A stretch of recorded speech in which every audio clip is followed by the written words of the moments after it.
महापालिका हद्दीत समावेश झालेल्या गारखेडा, चिकलठाणा, मुकुंदवाडी, पडेगाव यासारख्या 18 भागातील 2,86,500 मालमत्ता धारकांना सातबाऱ्याऐवजी पीआर कार्ड देण्याच्या योजनेला महापालिकेच्या मंगळवारी झालेल्या सर्वसाधारण सभेत महापौर आणि सत्ताधारी नगरसेवकांमध्येच खडाजंगी झाली।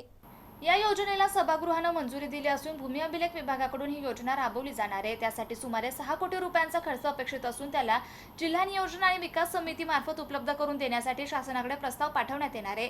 महापालिका अस्तित्वात आल्यानंतर शहराच्या आसपासच्या 18 भागांचा मनपा हद्दीत समावेश करण्यात आला। या भागांच्या मालमत्तांची आजही सातबारा नोंद आहे। दरम्यान या भागांना पीआर कार्ड देण्यासंदर्भात शासनानं 26 मे रोजी परिपत्रक जारी केलं। त्यानंतर प्रशासनाने मंगळवारी महापालिकेच्या सर्वसाधारण सभेत हा प्रस्ताव मंजुरीसाठी सादर केला। या विषयावरील ठरावानंतर चर्चा करताना नगरसेवक राजगौरव वानखेडे यांनी शहराच्या इतिहासातील हा महत्त्वाचा मुद्दा निर्णय असल्याचं सांगितलं।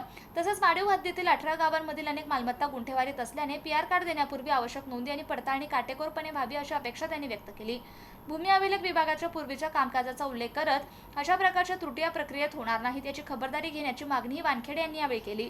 यासह सिडको हडको परिसरातील मालमत्तांनाही विशेष बाब म्हणून पीआर कार्डचा लाभ देण्याच्या सूचनाही त्यांनी केल्या। त्यांच्या या मागणीला भाजप नगरसेवक शिवाजी दांडगे यांच्यासह काही नगरसेवकांनी पाठिंबा दर्शवला।